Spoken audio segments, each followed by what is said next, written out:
Chapter 13, Section 1, Golden Ages of China. Objectives. Learn about the Golden Age of the Tang Dynasty. Discover the achievements of the Song Dynasty, which ruled China after the Tang. Find out about Mongol rule of China. Page 364. A Chinese traveler wrote, "You see nothing in any direction but the sky and the sands, without the slightest trace of a road, and travelers find nothing to guide them but the bones of men and beasts." He was describing crossing the Gobi Desert along the Silk Road. In spite of its name, the Silk Road was not a single road. It was a long chain of connecting trade routes across Central Asia. These routes stretched about 4,000 miles, all the way from China to the eastern Mediterranean Sea. For centuries, camels, horses, and donkeys carried traders and their precious goods along the Silk Road.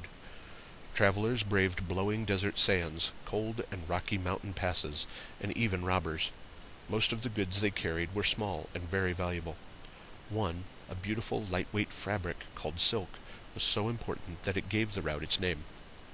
Page 365. The Tang Dynasty. China covers much of East Asia. It is an immense land with a varied landscape. In the east are lowland and coastal regions. Fertile valleys lie along the Chang and the Huang rivers. To the north and west of these farmlands are great deserts and mountainous regions, including the Gobi Desert in the north and the Plateau of Tibet in the west. Look at the map titled Tang and Song Empires on page 366. Notice that under the Tang, the land under Chinese control stretched westward into Central Asia. Peoples from these distant areas and traders traveling along the Silk Road introduced new ideas, as well as new goods, to China. In return, the Chinese traded their tea, jade, ivory, ceramics, and silk. Chinese ideas and inventions also spread to other nations. Such exchanges helped China become an important center of trade and culture. Dynasties rule China. Throughout its long history, China has been ruled by many different dynasties. A dynasty is a series of rulers from the same family. For example, the Han Dynasty ruled China from 206 BC to AD 220. After the collapse of the Han Dynasty, China broke up into several kingdoms, but Chinese culture survived. Buddhism spread throughout China, and the arts and learning continued to develop. In 581, the Sui Dynasty came to power. The Sui ruled only until 618, but they united the north and south of China for the first time in centuries. A golden age begins. In 618, the Sui dynasty was overthrown. The Tang came to power and ruled China for almost 300 years. The Tang dynasty was a golden age of political and cultural achievement. Under Tang rule, China grew in both area and population. Its capital, Chang'an, was the world's largest city at the time. Historians estimate that it was home to about 1 million people. Chang'an was shaped like a rectangle and surrounded by tall walls for protection. A variety of foods, entertainment, and fine goods were available to those who lived there. The Grand Canal. Page 366. China enjoyed great prosperity under the Tang dynasty. One source of China's economic strength was the Grand Canal, which had been greatly extended under the earlier Sui dynasty. The Grand Canal was a waterway that linked the Huang River and the Chang River. At more than 1,000 miles long, it is still the longest canal ever built. The Grand Canal helped join northern and southern China and made it possible to supply the capital with large amounts of grain grown in the south. A great ruler. The greatest ruler of the Tang dynasty was Tang Tai Zong. He began his military career at the age of 16 and helped his father establish the Tang dynasty. During his rule from 626 to 649, he was not only a successful general, but also a scholar and historian. In addition, Tang Taisong was a master of calligraphy, the art of beautiful handwriting. Page 367. Tang Taisong worked to strengthen law and order and his own power by promoting the teachings of Confucius. Confucius was an ancient Chinese leader who had taught that all people had duties and responsibilities. Confucius had wanted to bring peace and stability to China. To create this kind of society, Confucius said, all people must treat one another with respect. Tang Tai Song began to reform the government according to Confucius ideas. The Tang government hired officials trained in Confucian philosophy. It also began land reform, giving more land to the peasants who farmed it. Reading check. What are some achievements of Tang Tai Song? The Song Dynasty. After 850, China's control of its westernmost lands weakened.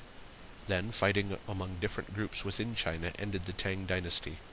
Order was restored about 50 years later by the Song, the dynasty that ruled China from 960 to 1279. Changes in government. At the beginning of the Song Dynasty, the Chinese capital was located at Kaifeng, along the Grand Canal. After the Song lost control of regions to the north, they moved the capital to Hangzhou, near the coast. The Song rulers made many advancements in government. They expanded the merit system of hiring government officials. Under this system, officials had to pass tests and prove their ability to do the work. Before the Song, officials came from rich and powerful families. They were allowed to keep their positions for life, even if they did not do a good job.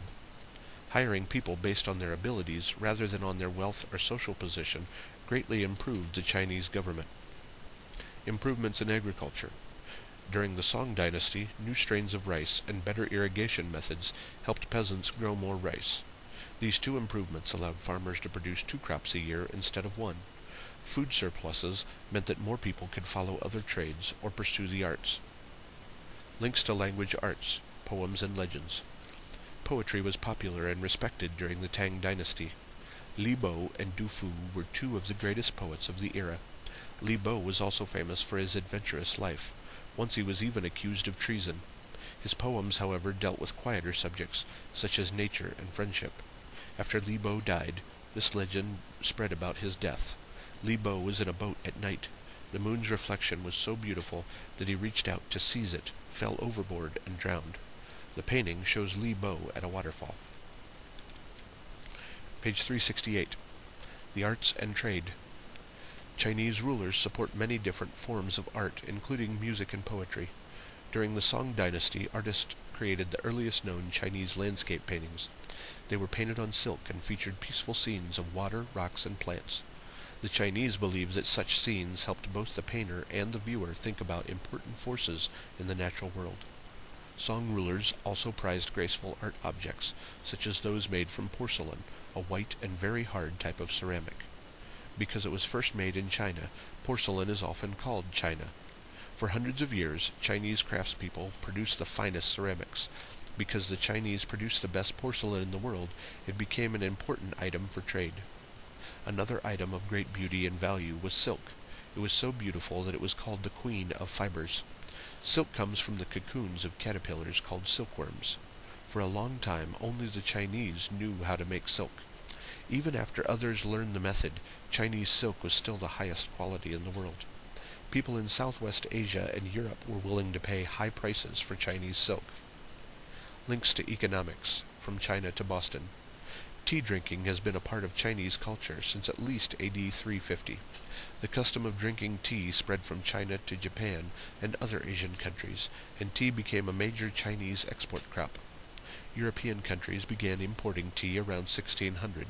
The English sent tea from England to their colonies in North America. Late in the 1700s, the colonists' desire for tea and the British government's desire to tax tea contributed to the colonies' movement toward independence. Page 369. Inventions of the Tang and Song dynasties. Gunpowder. The Chinese invented gunpowder in the 800s. At first they used it to make fireworks. By about 1300, however, it was being used in weapons. Compass. In the thousands, Chinese sailors were using the magnetic compass for navigation on long voyages. At the left is a replica of a compass from the Song dynasty. Smallpox vaccine. As early as the 900s, the Chinese fought smallpox with a vaccine.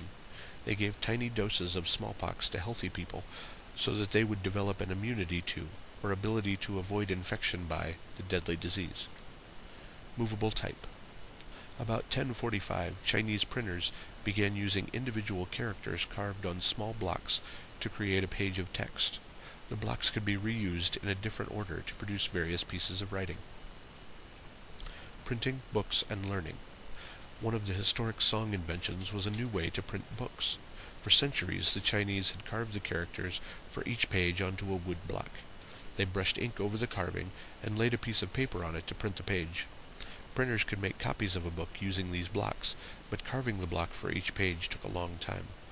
Around 1045, Bi Sheng developed a printing method that used movable type. He made many separate characters out of clay and rearranged them to make each page.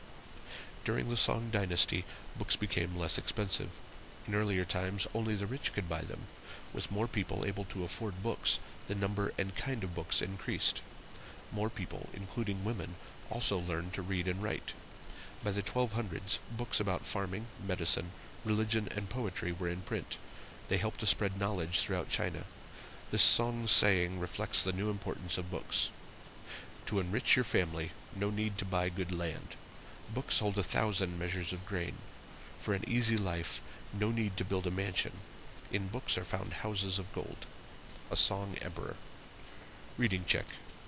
What does the Song Emperor saying mean? Page 370. The Mongols conquered China. The Mongols were nomads from the plains of Central Asia north of China.